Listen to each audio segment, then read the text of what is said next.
English నేర్చుకోవడం, అనర్గళంగా మాట్లాడడం మీ కల? వెంటనే కాల్ చేసి క్లాసెస్‌కి రిజిస్టర్ అవ్వండి.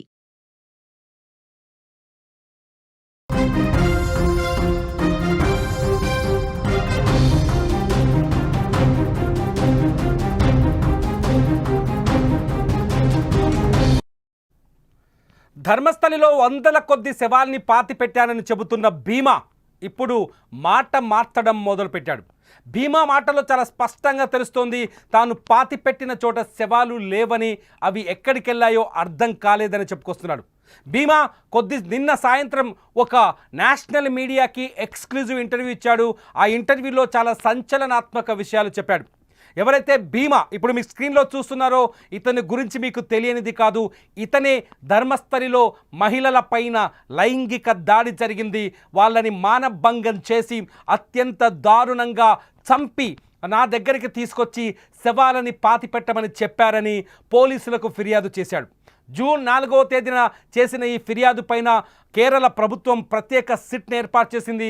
సిట్ గడిచిన 15 రోజులుగా ధర్మస్థలిలో అణువణువును వెతుకుతోంది. ఎక్కడ శవాలు ఎక్కడ, అస్థిపంజరాలు ఎక్కడ అంటూ తవ్వకాలు జరుపుతోంది. అంతేకాదు అత్యాధునిక టెక్నాలజీని కూడా అడాప్ట్ చేసుకుంది సిట్. ఏదైతే జీపీఆర్ గ్రౌండ్ పెనిట్రేటింగ్ రాడార్ ఉంటుందో రాడార్ సిస్టమ్ని తీసుకొచ్చి తవ్వకాలు జరిపింది. ఎక్కడ తవ్వినా శవాల జాడ దొరకలేదు. ఆ శవాలకు సంబంధించిన అస్థికలు కూడా ఇంతవరకు దొరకలేదు. 6వ పాయింట్లో కొన్ని అస్థికలు పుర్రెలు దొరికినప్పటికీ వాటిపైన ఇంకా ఫోరెన్సిక్ నివేదిక రాలేదు. బాహుబలి కొండపైన ఒక మహిళ డెడ్ బాడీ దొరికింది.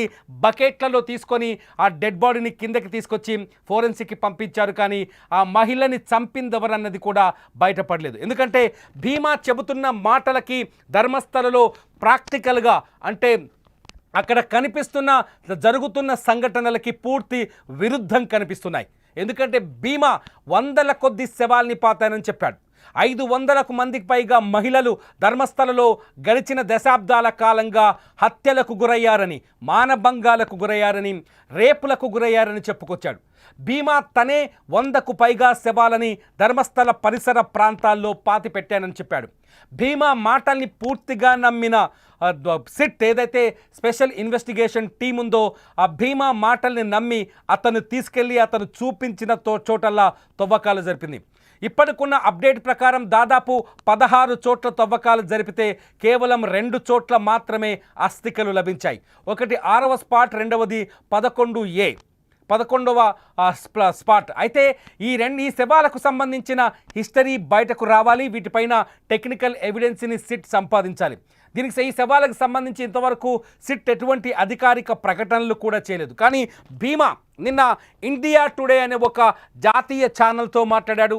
ఆ ఛానల్లో చాలా కీలకమైన విషయాల్ని వెలుగులోకి తీసుకొచ్చాడు.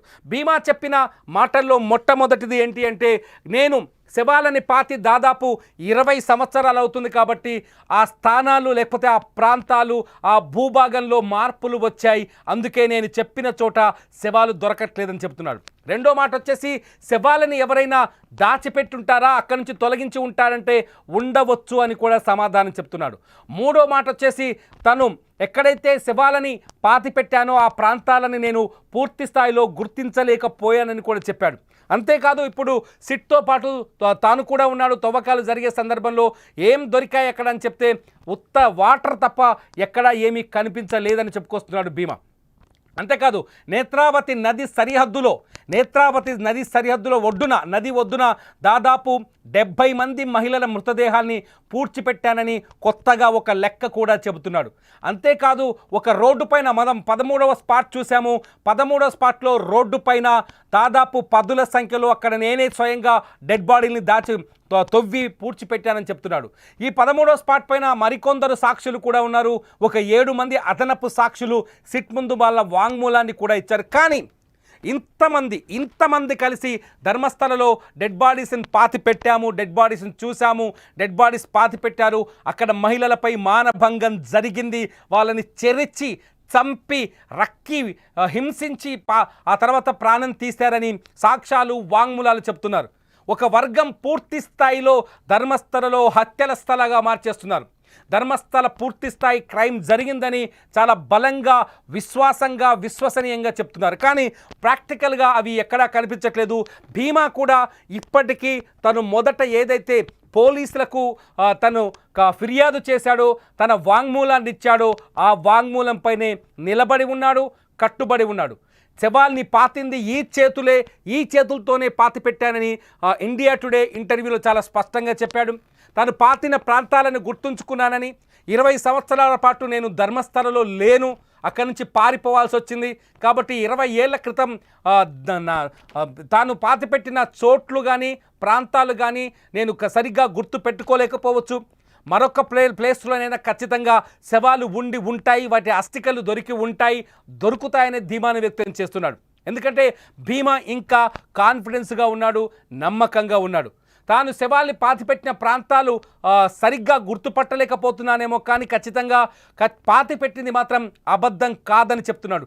ఇప్పటికీ తాను పాప భీతితో భయపడుతున్నానని, వాళ్ళ అంత్యక్రియలు వాళ్ళ పద్ధతిలో సరైన మార్గంలో సరైన పద్ధతి ప్రకారం జరగలేదు కాబట్టి వాళ్ళు తనను వెంటాడుతారని, వాళ్ళ ఆత్మలు తనని వెంటాడుతాయని చాలా స్పష్టంగా చెప్తున్నాడు భీమా. తనకు భయం ఉందని, ఎవరైతే ఆ శవాల్ని మనుషుల్ని హత్య చేసి మహిళల్ని చంపేసి హత్య చేసి శవాలిచ్చిన వారి పట్ల భయం లేదని, తనకు శవాలిచ్చిన వాళ్ళ పేర్లు బయట పెట్టడానికి ధీమాగా ఉన్నానని, ఎటువంటి భయం లేదని, తను పాతిపెట్టిన శవాలకు సంబంధించి మాత్రమే తనకు భయం ఉందని చెప్పుకొస్తున్నాడు భీమా మాటలు వింటుంటే ఇంకా ధర్మస్థలలో ఈ విచారణ మరికొన్ని రోజులు కొనసాగుతుందని స్పష్టంగా అర్థమవుతుంది. భీమా ప్రస్తుతం బెల్తంగడి జైల్లో ఉన్నాడు. అతనికి పూర్తి సెక్యూరిటీ ఇచ్చారు.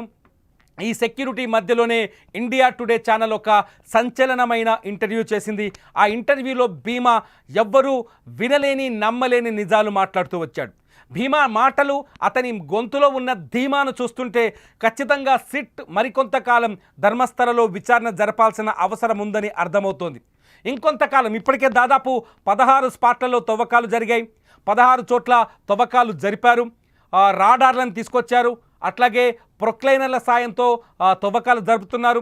చాలా వేగంగా విచారణని పూర్తి చేయడానికి సిట్ ప్రయత్నం చేస్తోంది. సిట్లో దాదాపు సిట్ సిబ్బంది కూడా భారీ ఎత్తున పనిచేస్తుంది. ఫోరెన్సిక్ టీం ఉంది, ఇక్కడ మండల రెవెన్యూ టీంలు ఉన్నాయి.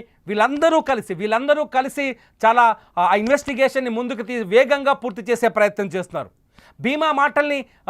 భీమా చెప్తున్న మాటల్ని చూస్తుంటే సిట్ విచారణ ఇంకా ముందుకు పోతుందనేమో అర్థమవుతోంది. ఎందుకంటే తను ఇప్పటికీ 16 స్పాట్లు మాత్రమే చూపించాడు, మరికొన్ని స్పాట్లను కూడా చూపించే ఛాన్సెస్ ఉన్నాయి. ఇప్పటికే భీమా ఇంకొక 16 స్పాట్లను గుర్తించినట్టుగా మనకు సమాచారం ఉంది. మొత్తంగా ఇప్పటి వరకు 30 నుంచి 32 స్పాట్లలో తాను శవాల్ని పాతిపెట్టినట్టుగా చూపించాలని తెలుస్తుంది. ఒక ప్రశ్నలో భీమా చెప్పిన సమాధానం వింటే భయం వేస్తుంది.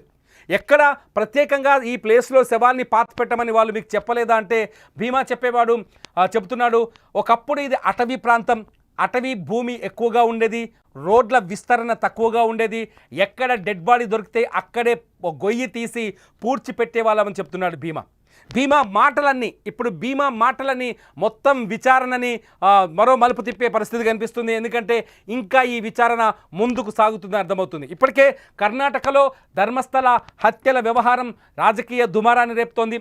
బీజేపీ ప్రభుత్వాన్ని తీవ్రంగా వ్యతిరేకిస్తోంది. ఈ సిట్ విచారణ పైన వ్యతిరేకత వ్యక్తం చేస్తోంది. ఏమీ లేని చోట సిట్ తవ్వకాలు జరుపుతుందంటూ బీజేపీ ఎమ్మెల్యేలు మాట్లాడుతున్నారు. ఏకంగా అసెంబ్లీలో సురేష్ కుమార్ అనే ఎమ్మెల్యే హోంమంత్రి పరమేశ్వర్కి ప్రశ్నలు సంధించారు. ఇంకా ఎంతకాలం ఈ విచారణ కొనసాగుతుంది, కనీసం మధ్యంతర రిపోర్ట్ అయినా సిట్ నుంచి తీసుకోవాలని ఆయన ఒత్తిడి చేస్తున్నారు. బీజేపీ చాలా బలంగా విశ్వసిస్తోంది ధర్మస్థల ప్రాశస్త్యాన్ని తగ్గించడం కోసం మాత్రమే అక్కడ ఇటువంటి ఆరోపణలు చేస్తున్నారు, కానీ ఎటువంటి హత్యలు జరగలేదని చెప్పే ప్రయత్నం చేస్తుంది. మొదటి నుంచి బీజేపీ ఎమ్మెల్యేలు కానీ బీజేపీ పార్టీ నాయకులు కానీ ధర్మస్థలలో హత్యలు లేవనే వాదననే బలంగా సమర్థిస్తున్నారు. ఇప్పుడు మరో వర్గం మాత్రం అక్కడ హత్యలు జరిగాయి, విచారణ జరగాలని చాలా బలంగా ఒత్తిడి చేస్తున్నారు. దానికి సౌజన్య కేసు కావచ్చు, డాక్టర్ అనన్య కేసు కావచ్చు, లేకపోతే మరొక కేసు కావచ్చు, ఈ కేసులన్నింటినీ ఉదాహరణలుగా చూపిస్తున్నారు. ఈ అన్నింటి నేపథ్యంలో భీమా ఇచ్చిన ఈ ఇంటర్వ్యూ ఇప్పుడు దుమారం రేపుతోంది. శవాలని భీమా అభిప్రాయం ప్రకారం అక్కడ శవాలని ఎవరైనా మాయం చేసి ఉంటారా? భీమా పూడ్చిపెట్టిన తర్వాత ఆ డెడ్ బాడీస్ని తీసుకెళ్ళి మరో చోట ఖననం చేయటమో లేకపోతే ధ్వంసం చేయటమో నాశనం చేయటమో చేసి ఉండుంటారా? భీమా మాటల్ని నమ్మాలా? భీమాకి పిచ్చి ఉందనే చర్చ కూడా కొంత ఇప్పుడు కర్ణాటకలో జరుగుతుంది.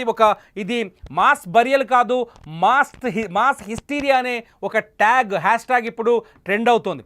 సో భీమా మాటల్ని ఎంతవరకు నమ్మాలి? మీరేమనుకుంటున్నారు? ఈ భీమా చెప్పే మాటల్ని ఎంతవరకు నమ్మాలి? ఇంకా అతని మాటల్లో కనిపిస్తున్న ధీమాని ఎలా చూడాలి? మీరేమనుకుంటున్నారు? ధర్మస్థలలో శవాల అస్థికలు దొరుకుతాయనుకుంటున్నారా, లేదంటే ఈ డ్రామా ఇలాగే కొంతకాలం ముందుకెళ్తుందని మీరు భావిస్తున్నారా?